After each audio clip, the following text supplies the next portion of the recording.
Subscribe करें और bell दबाएं ताकि कोई खबर रह न जाए।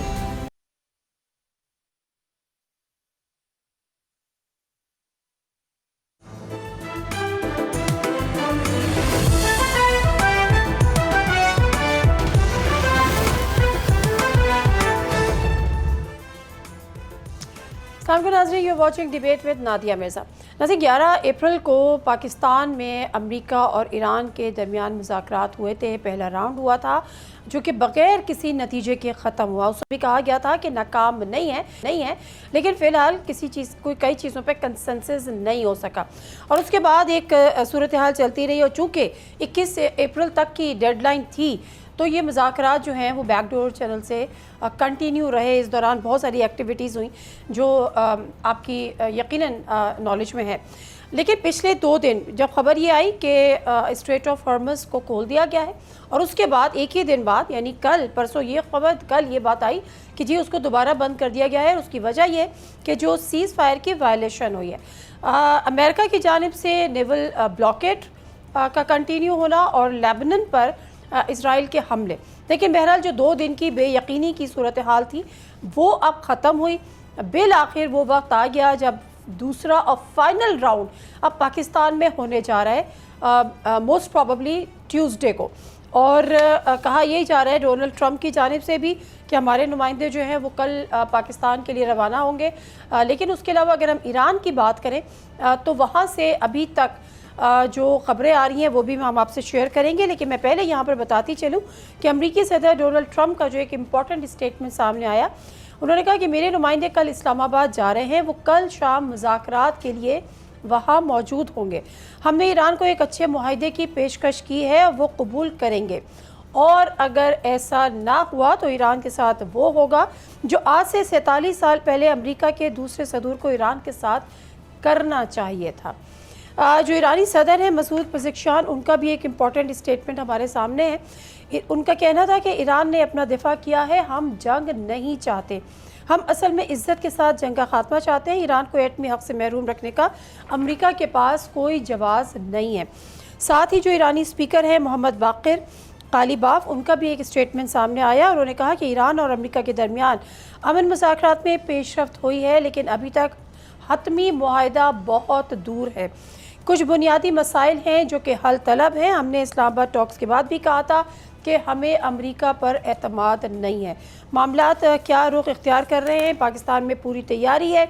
इस्लामाबाद में रेड जोन मुकम्मल बंद है, जो बड़े निजी होटल्स हैं उनको खाली करा लिया गया है। ये सारी चीज़ें हम देख रहे हैं। हमारे प्रोग्राम का हम बाकायदा आगाज़ करते हैं और हमारे साथ इस वक्त मौजूद हैं मंसूर जाफ़र साहब जो कि एक्सपर्ट है मिडिल ईस्ट अफेयर, और उसके साथ साथ कुछ ही देर में हमें शौकत पराचा साहब भी ज्वाइन करेंगे। सीनियर एंकर पर्सन है, सीनियर एनालिस्ट हैं, बड़ी उनकी ग्रिप है इंटरनेशनल अफेयर्स को लेकर। मंसूर जाफ़र साहब, पहले मैं आपकी तरफ आती हूँ। ट्रंप का ये कहना कि जी कल हमारी टीम रवाना हो जाएगी, ऑल्दो कि देयर इज़ नो क्लैरिटी सो फार कि जेडी वेंस आ रहे हैं नहीं आ रहे। वाइट हाउस ने पहले कहा कि जी जेडी वेंस जा रहे हैं और ट्रंप ने एक चैनल से बात करते हुए कहा कि वो शायद ना जाएं। और उसके अलावा स्टीव विल्कॉफ और उसके साथ जो कुशनर है उनके हवाले से उन्होंने इत्तला दी। मामला क्या है, ये आ रहे हैं ईरानियंस का इस वक्त जो हमारे सामने स्टेटमेंट्स आ रहे हैं, किस नज़र से आप उनको देखते हैं?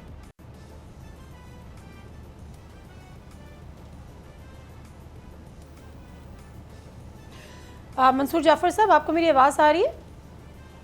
जी मैं सुन पा रहा हूँ। सर, मैं आपसे ये सवाल बेसिकली करना चाह रही हूँ कि अमेरिका ने, डोनाल्ड ट्रंप ने तो कह दिया है कि कल हमारी टीम रवाना हो रही है, लेकिन ईरान का कहना ये है कि जब तक ये नेवल ब्लॉकेड अमेरिका का रहेगा हम हतमी मुआहदे से बहुत दूर हैं।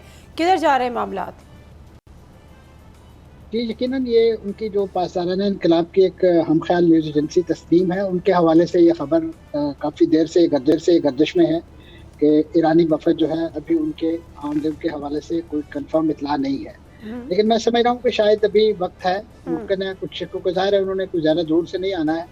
इस वक्त जो थोड़ा सा एक चैलेंज दरपेश है ईरान को दाखिली तौर पर, वो इस वक्त जो एक वहाँ पे असूल पसंद ग्रोह या वहाँ पे जो इस्लाह पसंद ग्रोह हैं उनके आपस में कुछ मफादात का टकराव जो है वो महसूस हो रहा है।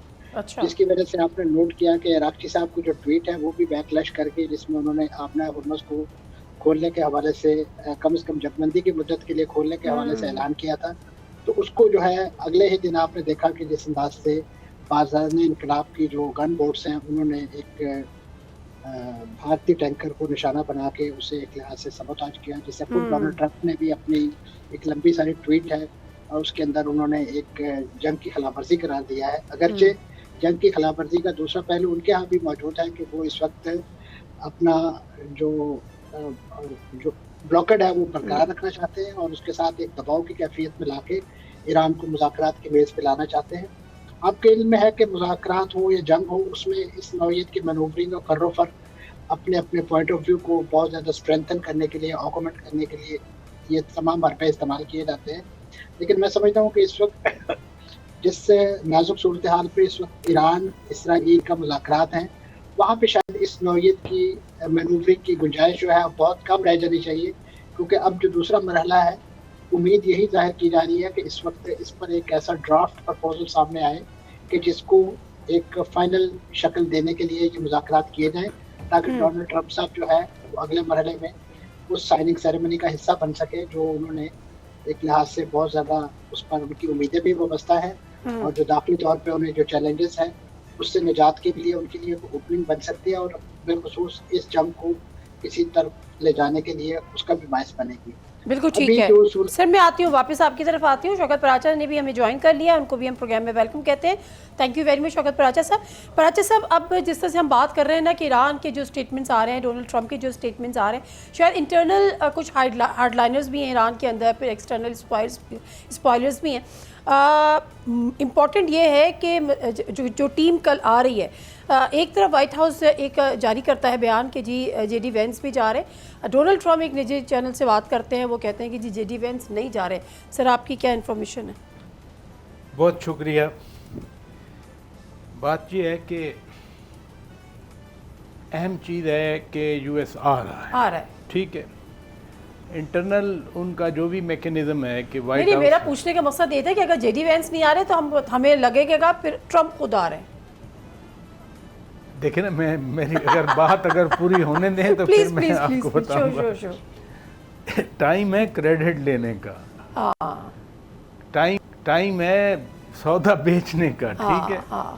जो तारीख में नाम लिखवाने, जो फसल बोई वो तो जेडी वेंस ने बोई ना, इधर आके 21 घंटे उन्होंने टॉक्स किए, बिल्कुल ऐसे ही। और जो कुछ कल से शुरू होने वाला है वो उसी का कंटिन्यूएशन है। वो ये नहीं है कि नए सिरे से आप बहुत सारा जो ग्राउंड वर्क है वो हो गया था। देखिए ना, खुद जेडी वेंस ने कहा था, आई रिपीट हिम, कि एक नुक्ता रह गया है ना, बाकी ऑलमोस्ट हो गया। हुर्मुज़ भी देख लेना, हुर्मुज़ का इतना बड़ा इशू नहीं है कि वो जिसकी वजह से स्टक हो जाए। The real thing is the nuclear issue. आपसे उस दिन भी बात हुई थी इसी सेट पे, मैं आपको बार बार कह रहा था, अभी बातें नहीं आई थी वो वाली, ठीक है। मैं आपको बार बार कह रहा था कि न्यूक्लियर इशू जो है that's a real bone of contention. और अभी भी मेरा ख्याल है कल लग रहा था नहीं होंगी टॉक्स, यस्टरडे की बात करो, ठीक है। तरफ की जो स्टेटमेंट्स भी जो ऐसे ही ना, कल तक ऐसे हुआ कि बहुत लोग कह रहे थे कि नहीं होंगी टॉक्स, क्योंकि अब तो मामला बहुत आगे बढ़ गया। लेकिन टॉक्स होंगी कल परसों, यानी अगले 2-3 दिन जो हैं वो बहुत इम्पोर्टेंट है। मैं नहीं कह रहा, खुश नजर आ रहे हैं, ऐसा लग रहा है कि आपने तो वो फाइनल एग्रीमेंट भी पढ़ लिया है जो होने नहीं, ऐसी बात नहीं। फाइनल एग्रीमेंट किसी ने नहीं पढ़ा, लेकिन ये है कि अच्छी बात है। ये दरमियान में जो आपने ईरान वाला भी रेफरेंस दिया, मैं थोड़ी सी ये भी बात करना चाह रहा हूँ कि जब यूएस डेलीगेशन आ रहा है ना और सदर ट्रंप ने कह दिया है, तो दूसरी साइड से भी कंफर्मेशन है। ये जो बयानात होते हैं ना, चूँकि हम मीडिया में हैं और हमारे यहाँ बयानात कुछ और मतलब लिया जाता है, but in these diplomatic engagements जो है उसका एक और डायमेंशन भी होता है। वो होता है आपकी डोमेस्टिक कंपल्शंस, आपकी जो डोमेस्टिक ऑडियंस है या डोमेस्टिक कंजम्पशन कह लें, ये उसके लिए बयानात हुआ करते हैं कि हम डट गए और जी। फिर देखिए ना, हम अगर जब वहाँ से कंफर्मेशन नहीं होती तो ये पॉसिबल नहीं होता कि अमेरिकन आ रहे होते, वहाँ से यकीन दहानी नहीं होती। ठीक है मंसूर जाफर साहब, आपके पास आऊँगी, लेकिन एक ब्रेक ले लेती हूँ और ब्रेक से वापस आएंगे तो फिर जो असल मामला से पराचा साहब न्यूक्लियर वाली जो बात कर रहे हैं, यूरेनियम इन्रिचमेंट का मामला था, 5 साल वाला था, 20 साल तक इसको लेके जाना था, फिर कहीं इत्तलात आई कि आप इसको मुल्क से भी निकाल दें, बहुत सारी चीज़ें, इस पर ज़रा मैं आपका पॉइंट ऑफ व्यू लूँगी, लेकिन एक ब्रेक के बाद।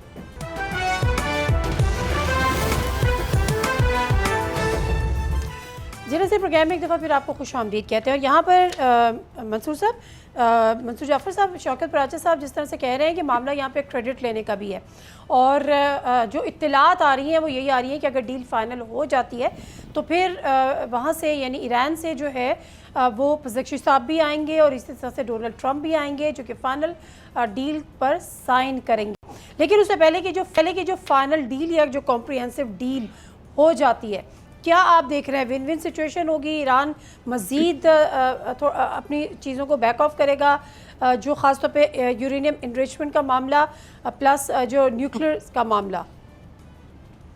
देखिए जी, इस वक्त जब आप ब्रेक पे थे तो जो अहम डेवलपमेंट जो हैं वो रिपोर्ट हुई हैं। एक तो ईरान की जो सरकारी खबरसा एजेंसी इरना है, उसके हवाले से ये इतला अभी ब्रेक हुई है कि ईरानी वफद जो है वो कल मुज़ाकरात के हवाले से नहीं आ रहा, इस्लामाबाद नहीं आ रहा। और उसके साथ साथ जो अभी जो हाई सीज़ है उसमें अमरीकी फोर्सेस ने जो है ईरान के एक तिजारती जहाज़ पर फायरिंग की है और उसे मजबूर किया है कि वो उसके ब्लॉकेट तोड़ने की कोशिश की, उसे वापस जाने पर मजबूर किया है।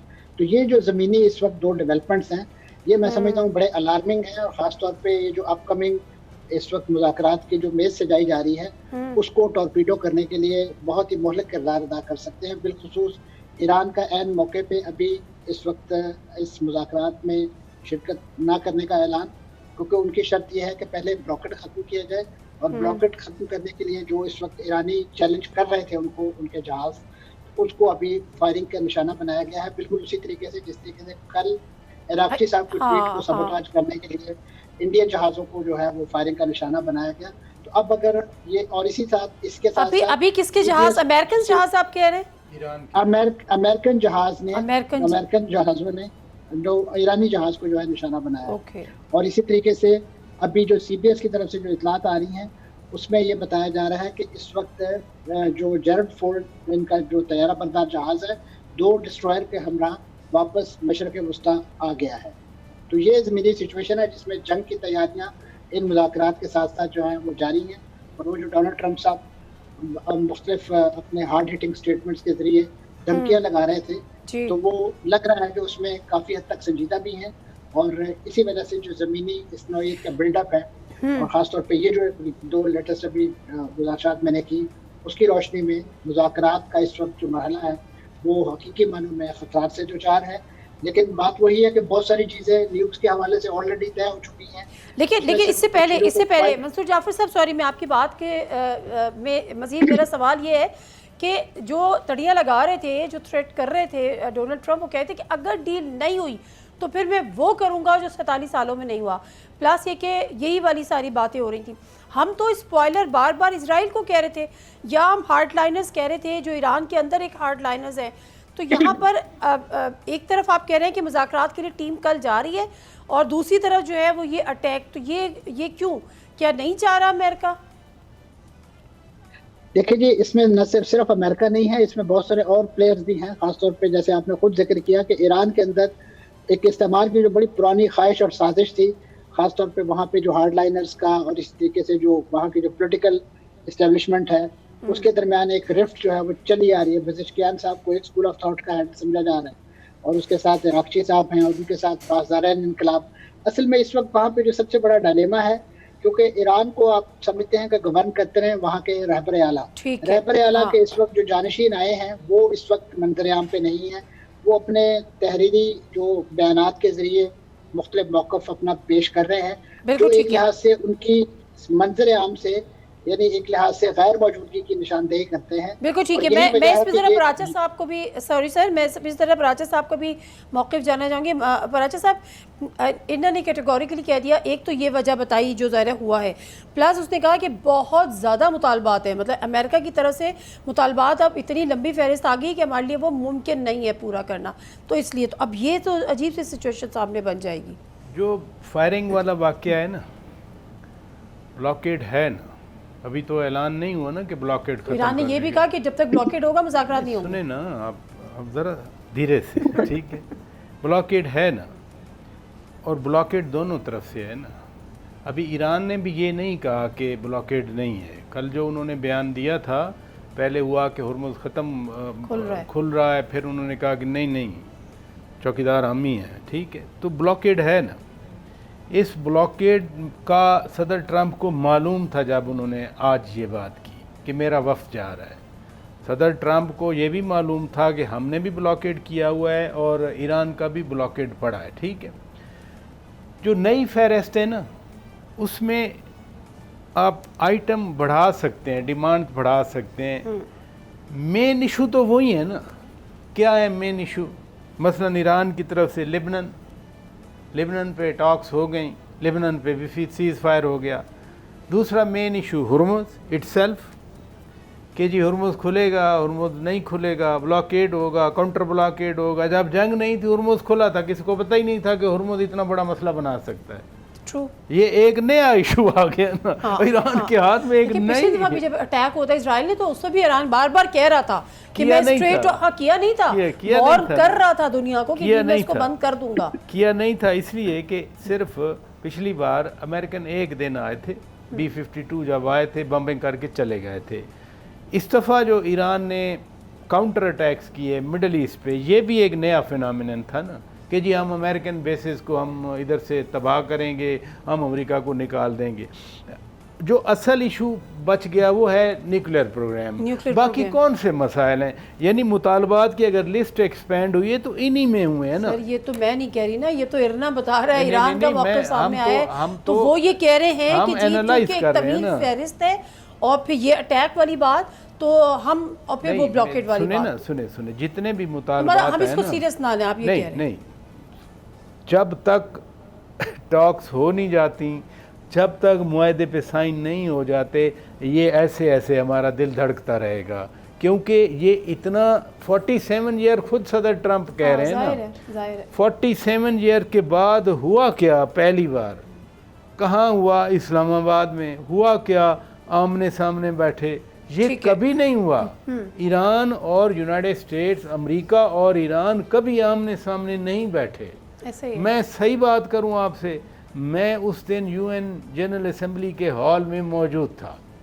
अहमदी नजाद साहब जो हैं वो, उन्होंने तकरीर की, उन्होंने अमेरिका में न्यूयॉर्क में खड़े होकर कहा कि अमेरिका सबसे बड़ा शैतान है दुनिया में। यानी इस हद तक एक दूसरे के खिलाफ नफरत। सो जब तक ये टॉक्स हो नहीं जाती, कल नहीं है टॉक्स, कल तो रवाना होंगे, ऐसे ही ना। ट्यूसडे, हाँ, तो फिर अभी हमारे पास आज की रात भी है, कल का दिन भी है, कल की रात भी है। हमारे पास हम सालिस हैं ना। बिल्कुल ठीक है। मैं इसी बात को आगे बढ़ाती हूँ। मंसूर जाफर साहब, आपको याद होगा कि जो 11 अप्रैल का राउंड था, उससे एक दिन पहले तक भी ईरान इसी किस्म की बात कर रहा था कि ये नहीं माना गया तो हम आएंगे नहीं, ये नहीं हुआ तो हम आएंगे नहीं, बट वो आया भी। तो मुझे लगता है ये आप इस पर बेहतर रोशनी डालें कि एक सोशल मीडिया प्लेटफॉर्म है, वो जिस तरह से इस्तेमाल हो रहा है, हो सकता है एक दूसरे को बारगेन करने के लिए इस्तेमाल हो रहा हो, प्रेशराइज करने के लिए इस्तेमाल हो रहा हो, मैक्सिमम गेन के लिए इस्तेमाल हो रहा हो, और फिर अल्टीमेटली बैठना है और साइन करना है। What do you think sir? जी, इसमें कोई शक नहीं, ये जो मैनूवरिंग है, ये जो कर्रोफर है, ये जंग के मैदान में भी इसी नौइयत का होता है, ताकि अपना खासतौर पे जिन कुव्वतों की हिमायत चाहिए होती है अपनी जो लोकल कंजम्पशन में, ये तमाम चीज़ें वहाँ पे पे बैक करती हैं उनको। और ख़ासतौर पे सोशल मीडिया तो एक ऐसा इमीडिएट प्लेटफॉर्म है कि जहाँ पे आपकी एक ट्वीट जो है, एक आपका नारा मस्ताना जो है, वो आपको चीज़ों को तह बालो कर देता है। और डोनाल्ड ट्रंप साहब तो माशाल्लाह उनके तो नारे मस्ताने चल रहे हैं जी, तो बड़ा यदतूला रखते हैं। तो लिहाजा उसमें जो मेन पर्पस जो है वो अपनी लोकल कंजम्पशन और ख़ासतौर पे जो अपनी लोकल ऑडियंस है एट होम, उसको एड्रेस करना होता है, और उनके जो भी कंसर्न है उनको एड्रेस करना। क्योंकि इस नौइयत के नारे लगा के आप मुज़ाकरात पे असरअंदाज नहीं हो सकते। अपनी बातें वहाँ नहीं मनवा सकते। वहाँ पे बहुत सारी चीज़ें जो आपने पब्लिकली प्लेटफॉर्म पे कही होती हैं, वहाँ से आप बच करते हैं और आप रिट्रीट शो करते हैं और चीज़ों को सेटलमेंट की तरफ लेके जाते हैं। और वो तभी मुमकिन होता है कि जब आप दोनों पार्टी जो है वो गिव इन करती है अपने अपने उन सख्त मौक़िफ़ से, अपने अपने उस हार्ड स्टांस से, कि जिसकी बिना पे ये पूरा कज़िया जो है वो कई दहाइयों से लायन चला आ रहा है, और ख़ासतौर पे ये जंग के बाद से जितने भी मामला हैं। तो लिहाजा सोशल मीडिया पर जो भी चीज़ें आ रही हैं वो एक आप समझ लीजिए एक ऐसे कैटलिस्ट का काम अदा करती हैं कि वो रेट ऑफ रिएक्शन को इंक्रीज तो कर देते हैं, लेकिन उसके किसी हल में मदद नहीं देते हैं, बल्कि वेरी ट्रू, बिल्कुल आप सही कह रहे हैं। लेकिन वही आपकी वाली बात कि शायद लोकल जो उनका ऑडियंस है उसको वो एड्रेस कर रहे होते हैं, तो चीज़ें हैं कि वाकिफ़ कुछ और नज़र आते हैं, कुछ और वाला हिसाब भी है। बहुत शुक्रिया मंजूर जावेद साहब, आपका भी, पराचा साहब आपका भी बहुत बहुत शुक्रिया। एक ब्रेक ले लेते हैं, ब्रेक से वापस आते हैं।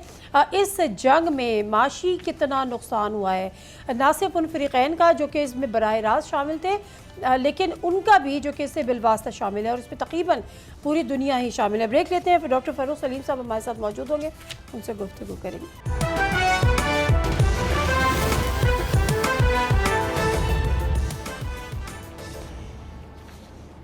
जरा से प्रोग्राम में एक दफ़ा फिर आपको खुशामदीद कहते हैं। और जब भी जंगें होती हैं तो उसकी जो वॉर कॉस्ट होती है उस पर दोनों फ़रीक़ैन जो होते हैं उनकी बड़ी नज़र होती है, और जो वॉर कॉस्ट बढ़ती है तो लोगों के परेशानियों में भी, यानी फ़रीक़ैन की परेशानियों में भी इजाफ़ा होता है, और फिर कोशिश ये की जाती है कि टेबल पर आएँ, मुज़ाकरात करें और किसी तरह से जंग बंदी करें। हालिया जो ईरान जंग है अमेरिका और इसराइल की, उसमें उनको 50 दिन तो मुकम्मल हो गए, उसमें नुकसान अब तक कितना हुआ है वो ज़रा मैं आपके गोशे गुजार कर दूँ। अमेरिका को अब तक तकरीबन 51 अरब डॉलर्स का नुकसान हो चुका है, ईरान का 270 अरब डॉलर्स का नुकसान है, इसराइल को अब तक 11.5 अरब डॉलर्स के नुकसान का सामना है, अरब ममालिक को 186 अरब डॉलर्स का माशी नुकसान, स्ट्रेट ऑफ हॉर्मुज़ की बंदिश, तेल और गैस की तनसीबात पर हमलों की वजह से दुनिया को सिर्फ तेल की मद में 50 अरब डॉलर्स का माशी नुकसान उठाना पड़ा है। तो ये उसके अलावा भी नुकसान है जो कि ईरान या अमेरिका या इसराइल को हुआ है, जो कि इसमें बाकायदा तौर पर शरीक है। नज़ीर, ईरान जंग के बाद आलमी मईशत की बहाली में कितना वक्त दरकार होगा? माशी पंडित मज़र रखने वाले आलमी इदारे मशरिक़ वस्ता में 50 दिन की तबाही की बदौलत नुकसानात की जो दास्तानें सुना रहे हैं, उन्होंने पूरी दुनिया में एक अनजाने खौफ में मुब्तला कर दिया है। और लग यूँ रहा है कि वो मुनीर नियाज़ी का एक शेर है जो मौजूदा हालात की मुकम्मल अक्कासी करता है कि एक और दरिया का सामना था मुनीर मुझको, मैं एक दरिया के पार उतरा तो मैंने देखा। नाज़रीन, 50 दिनों की तबाही के नतीजे में दुनिया जंगबंदी से ज़्यादा अब जंग के बाद के हालात के लिए ज़्यादा परेशान नज़र आ रही है कि तबाहकुन माशी बुरान का कैसे मुकाबला किया जाएगा। अक़वाम मुत्तहिदा ने खबरदार किया है कि अरब ममालिक में 37 लाख मुलाजमतें ख़त्म हो सकती हैं, जबकि BBC न्यूज़ ने यह भी कह दिया है कि जंग अगर ख़त्म हो भी जाती है तो भी तवानाई का बुरान तवील अरसे तक चलेगा। दूसरी जानिब आलमी बैंक की अगर बात करें तो उनका कहना है कि ईरान तनाज़े को आलमी इक़्तिसादी इस्तेहकाम के लिए संगीन ख़तरा करार दिया है। आलमी अफरात ज़र में 200 से 300 तक इजाफा भी हो सकता है।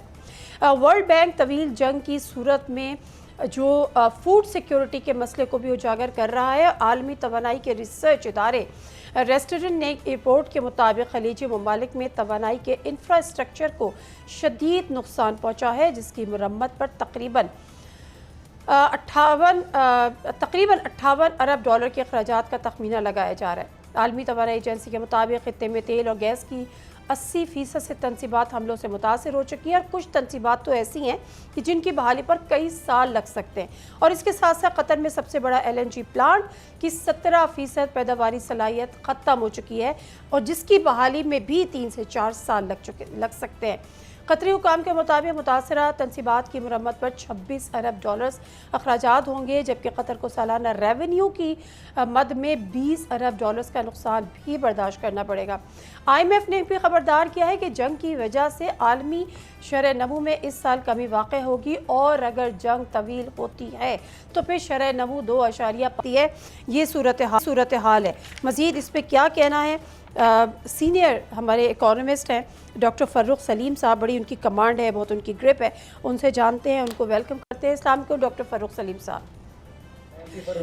डॉक्टर साहब, आप इस बात से किस हद तक अग्री करते हैं कि जंग रुक भी जाती है तो दुनिया वो नहीं रहेगी जो दुनिया अब है, एटलीस्ट माशी एतबार से? देखिए, इंसानी तारीख में कोई जंग ऐसी नहीं इंडेफिनिट चली हो, हर जंग जो है वो ख़त्म हो जाती है। जो मार्केट्स इस वक्त बता रही हैं, चाहे वो तेल की फ्यूचर मार्केट हो, चाहे वो सोने की मार्केट हो, चाहे वो चांदी की मार्केट हो, वो पैगाम ये दे रही हैं कि ये जंग ख़त्म होने को है। इस वक्त जो फ्यूचर ऑयल की मार्केट है, आप सोचिए कि अगर 3 या 4 महीने डाउन द रोड अगर आप तेल खरीदना चाहती हैं तो वो तकरीबन $70 से $75 चल रहा है। अगर जनवरी 2027 का ही हम फ्यूचर मार्केट देख रहे हैं तो वहाँ पे $65 से $70 का एक बैरल तेल चल रहा है। ज़रा सा टेक्निकल मामला है, लेकिन वाज़े पैगाम इनका फ्यूचर मार्केट का ये है कि जंग इख्तिताम पे है और फिर तेल की कीमतें जो हैं वो बड़ी तेज़ी से गिरने वाली। जितना भी आपने अदाद शुमार जो दिए वो उसमें जो मैं समझता हूँ सबसे ज़्यादा जो क्रिटिकल एलिमेंट है वो दौरानिया है, वो ड्यूरेशन है कि ये जंग कितनी देर चलती। अगर तो जंग लंबी हो जाए तो फिर तो कोई शक नहीं, जितनी बातें आपने बताई हैं वो जो है उनकी पॉसिबिलिटी बड़ी हाई हो जाती है। लेकिन अगर ड्यूरेशन कम रहती है, अगर जो तेल की मार्केट हमें इस वक्त बता रही है या सोने की मार्केट बता रही है या जिस तरह एनर्जी के स्टॉक्स जो हैं बड़ी तेज़ी से गिर रहे हैं, जिस तरह एयरलाइन के स्टॉक्स जो हैं वो बड़ी तेज़ी से चढ़ रहे हैं, वो ये इशारे दे रहे हैं कि ये जंग ख़त्म हो रही है और मईशत का पहिया जो है वो दोबारा से अपनी जो है वो रफ्तार इख्तियार करने वाला है। तो मैं इतना नेगेटिव नहीं हूँ। जो नुकसानात हो गए वो आपने दुरुस्त कहा, वो 50 की बमबारी हुई, सारी दुनिया ने उसका नुकसान उठाया, लेकिन जो फ्यूचर है ख़ास तौर पे पाकिस्तान के हवाले से उसमें मुझे 2 या 3 बड़े मस्बत इशारे नादिया वो नज़र आते। जी जी सर। देखिए, जब ईरान की जंग ख़त्म होती है तो वो पॉसिबिलिटी बहुत हाई है कि ईरान के ऊपर से जो अमेरिका की सैंक्शंस हैं, जो इतनी पुरानी कोई 40-45 साल पुरानी लगी हैं, वो उठती हुई मुझे नज़र आती हैं। अब 900 किलोमीटर का बॉर्डर है पाकिस्तान और ईरान का, और आप सोचिए कि उस 900 किलोमीटर के बॉर्डर के दूसरी तरफ जो है वो लगभग 210 अरब बैरल तेल के ज़खायर। 900 किलोमीटर का जो बॉर्डर है उसके दूसरे पार कोई 35 ट्रिलियन क्यूबिक मीटर जो है वो गैस के ज़खायर हैं। और ये सारे ज़खायर जो हैं तेल के हों या गैस के हों, इनकी सबसे ज़्यादा ज़रूरत जो है, इनकी सबसे ज़्यादा खपत जो है, इनकी सबसे ज़्यादा कंजम्पशन जो है वो चीन और भारत में होनी है। और उन ज़खायर और चीन और भारत के दरमियान में पाकिस्तान बैठा है। तो इवेंचुअली जो सबसे एफिशिएंट मुंतकिली होगी उन वसाइल की जो ईरान के पास हैं वो पाकिस्तान से गुजरते हुए हो। अच्छा फारूक सलीम साहब, पता कलामी माफ, हम ये तो बात कर रहे हैं कि अगर ईरान पे से सैंक्शंस ख़त्म हो जाती हैं तो फिर ये गैस और ऑयल के जो ज़खायर हैं उससे हम भी मुस्तफ़ीद होंगे, लेकिन दूसरी तरफ ठीक है हो सकता है, लेकिन जो रशिया है हमें तो वहाँ से भी इजाज़त नहीं थी तेल लेने की। अभी जंग के दौरान इंडिया को स्पेशल इजाज़त दी गई कि जो उससे पहले जब इंडिया रशिया से ले रहा था तो ट्रम्प साहब नाराज़ थे, फिर उन्होंने कहा कि चले ठीक है कुछ अरसे के लिए आप ले सकते हैं। तो क्या यहाँ से मामला सीधे हो जाएंगे? जी, उसमें कंडीशन यही है कि सैंक्शंस फ्री ईरान। अगर तो सैंक्शंस हटती हैं तो फिर किसी किस्म की कोई रुकावट नहीं रहेगी। और मेरा कहना यह है कि इतने बड़े ज़खायर जो हैं पाकिस्तान को, खैर सस्ती बिजली, सस्ता तेल, सस्ती गैस मिल ही जाएगी, लेकिन जो ट्रांजिट फीस है, असल नज़र जो मेरी है वो ट्रांजिट फीस के ऊपर है कि जब गैस की पाइपलाइन जाएंगी, जब तेल की पाइपलाइन बनेंगी और उनकी जो कंजम्पशन है वो होनी है चीन और भारत के अंदर, तो उनकी जो ट्रांजिट फ़ी है वो मेरे अंदाजे के मुताबिक 6-7-8 बिलियन डॉलर सालाना से कम नहीं हो। दूसरा मस्बत जो मुझे इशारिया नज़र आता है कि जो गल्फ़ की कंट्रीज हैं, जो गल्फ़ ममालिक हैं, उनमें 4 ममालिक को अगर आप देख लें तो उनके पास तकरीबन $6 ट्रिलियन के सॉवरन वेल्थ फंड। और वहाँ पे हमने देखा ख़ास तौर पे जो अबू धाबी और दुबई और यूएई के ऊपर जो बैलिस्टिक मिसाइल फेंके गए, जो ड्रोन्स फेंके गए, उनसे उनका नुकसान हुआ, उनकी उनकी इंस्टॉलेशन का नुकसान हुआ। पैसा उन ममालिक के पास बेतहाशा है। और जंग बंदी के बाद, ये जंग परमानेंट जंग के बाद मुझे लगता है कि एक रिकंस्ट्रक्शन का बूम आएगा उन ममालिक के अंदर, चाहे वो सऊदी अरेबिया हो, चाहे वो कतर हो, चाहे वो यूएई हो। उनके पास फंड्स बेतहाशा पड़े हैं, और जब रिकंस्ट्रक्शन का बूम आएगा तो फिर पाकिस्तान के इंजीनियर्स हों, पाकिस्तान की स्किल। ठीक है, मैं इसलिए भी, हाँ ये बड़ा इंपॉर्टेंट है फ़ारूक सलीम साहब, क्योंकि जिस तरह ये जंग चल रही थी तो बड़ी एक रिजर्वेशंस थी और बड़े ख़दशात भी इस हवाले से थे कि जी जो हमारा एक बड़ा चंक आता है रेमिटेंसेस का, वो मिडिल ईस्ट से आता है। वहाँ पर अगर ये हालात हो गए, वहाँ पे डाउन साइजिंग शुरू हो गई, राइट साइजिंग शुरू हो गई, वो पाकिस्तान वापस आ गए, तो हमारा जो रेमिटेंस का एक मेजर चंक मिडिल ईस्ट से आता है उसको कट लग जाएगा। लेकिन आपकी बात ये सही है कि अगर जंग बंदी हो जाती है तो फिर वो कंस्ट्रक्शन फेज आएगा। But my question is still there sir, Russia वाला मामला, हम रशिया से तो अभी भी तेल नहीं ले सकते, ऑल्दो कि उस पर तो कोई सैंक्शंस नहीं है। देन जी देखिए, जो तेल हमें ईरान से मिलेगा वो रशिया के मुकाबले में कहीं उसकी कीमत कम होगी।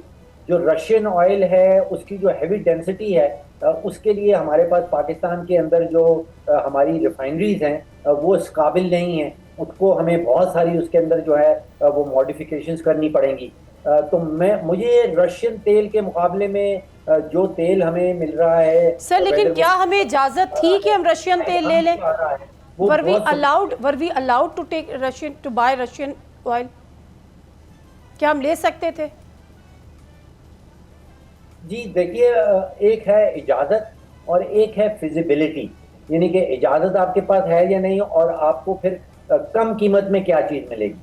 रशियन तेल जो है, जैसे मैंने आपसे कहा कि अगर पाकिस्तान इंपोर्ट करता है तो अभी हमारी जो रिफाइनरीज हैं वो इस काबिल नहीं है कि उस रशियन थिक तेल को पेट्रोल या डीजल में कन्वर्ट कर सके। तो पहले तो हमें अपनी रिफाइनरीज जो हैं उनको मॉडिफाई करना पड़ेगा। ठीक है, आई गॉट इट सर। मैं थोड़ा सा आगे बढ़ती हूँ।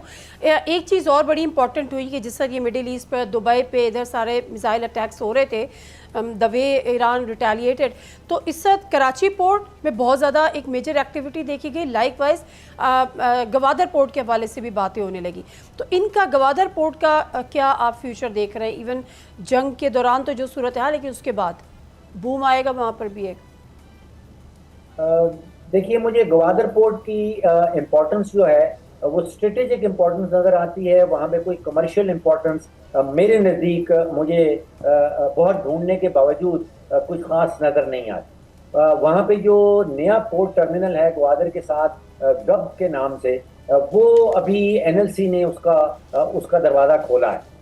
वो जो सामान है वो पाकिस्तान से ईरान और ईरान से वो सेंट्रल एशिया जा सकता है, यानी कि वो अफगानिस्तान वाला सारा रूट जो है उसको हम बाईपास कर देंगे। इस वक्त जो सेंट्रल एशियन की रिपब्लिक्स हैं वो तकरीबन 200 अरब डॉलर की इंपोर्ट करती हैं, और आप सोचिए कि अगर सिर्फ 1% हमें वहाँ से पाकिस्तान को हिस्सा मिल जाए तो वो तकरीबन 2 अरब डॉलर की सालाना एक्सपोर्ट पाकिस्तान कर पाएगा, और वो अफगानिस्तान से गुजरने की उसकी जरूरत नहीं पड़ेगी। ठीक है। तो ग्वादर के मामले में मुझे वो जो नया पोर्ट टर्मिनल है उसका फ्यूचर बहुत ब्राइट नजर आता है। सर, हम मुख्तसर से बता दें, अल्लाह ना करे, जिस तरह से ट्रम्प कह रहे हैं कि डील नहीं हुई तो फिर मैं वो करूँगा जो 47 साल में कोई अमरीकी सदर नहीं कर सका। ना वहाँ पर ईरान में कोई ब्रिज रहेगा, ना वहाँ पर कोई पावर प्लांट रहेगा।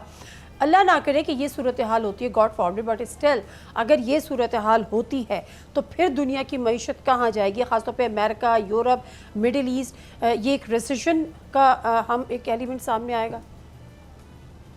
देखिए, ट्रम्प साहब क्या कहते हैं और क्या होता है वो दो डिफरेंट चीज़ें हैं। ट्रम्प साहब रोज़ाना की बुनियाद के ऊपर कोई 4 से 5 बयान देते हैं और कोई बयान भी आपस में नहीं मिलता। चारों पांचों बयान 4-5 घंटे में नजर डाल लीजिए, वो सब एक दूसरे से मुखालिफ होते हैं। तो ट्रम्प साहब जो कहते हैं उसके ऊपर तो किसी किस्म का कोई यकीन नहीं है। मैं आपके सामने रख रहा था कि इस वक्त जो कलेक्टिव विजडम जिसको हम इकोनॉमिक्स में कहते हैं यानी कि जो इज्तमाही हिकमत है मार्केट्स की, जो सरमायाकार हैं पूरी दुनिया में, चाहे वो फाइनेंशियल मार्केट के हों, चाहे वो कमोडिटीज मार्केट के हों, चाहे वो तेल की फ्यूचर की मार्केट के हों, वो इशारिया ये दे रहे हैं ज़्यादा देर जंग चलने वाली नहीं। चलें, बिल्कुल ठीक है। और बहुत शुक्रिया डॉक्टर फ़ारूक सलीम साहब हमारे साथ मौजूद थे, और उनका भी कहना यह था कि जो इस सब दुनिया भर से जो इंडिकेटर्स हैं, जो इकनॉमिक इंडिकेटर्स हैं, वो यही इशारा दे रहे हैं बेसिकली कि ये जंग जो है अगले कुछ दिन में रुक जाएगी।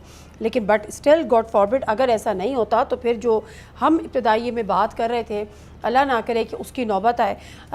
लेकिन बहरहाल जो नुकसान हुआ है, एक बड़ा इंपॉर्टेंट पॉइंट जो रेमिटेंसेस के हवाले से हमारे कंसर्न्स थे इस चीज़ को लेकर कि जी एक ओवरसीज़ पाकिस्तानी वहाँ से अगर निकलेंगे, जो पूरा पाकिस्तानी डायस्पोरा है, तो फिर क्या सूरत हाल होगी।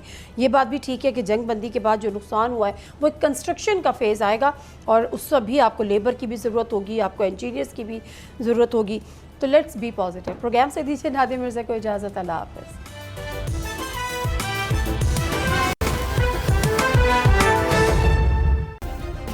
सब्सक्राइब करें और बेल दबाएं ताकि कोई खबर रह न जाए।